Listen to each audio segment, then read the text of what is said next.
আসসালামু আলাইকুম, সবাই কেমন আছেন? ভালো আছেন? দেখেন আমি মাদ্রাসায় গিয়েছিলাম ছেলেকে নিয়ে, আর বাচ্চারা আমাকে পেয়ে খুবই আনন্দিত। ওদিন টিচার ছিল না, আমি ওদের সবাইকে 1 ঘন্টা পড়িয়েছিলাম।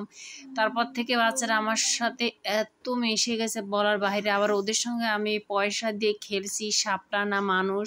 আর বাচ্চারা সব বাচ্চারা পরের দিন বলে আন্টি পড়াবেন না, খুবই ভালো। দেখেন খেলাধুলা করতেছে। কিছু বাচ্চারা আমার কাছে এসে দেখেন জোরে একটা সালাম দিছে, আর কি দুষ্টুমি করে আমি ভিডিও করতেছি। ওদের খুবই ভালো লাগতেছে। ওরা সবাই এসে দাঁড়াচ্ছে দেখেন আমার কাছে এসে, এই যে সালাম দিচ্ছে সবাই। সবাই খুবই, আর আমারটা ওই দেখেন লাফালাফি করে।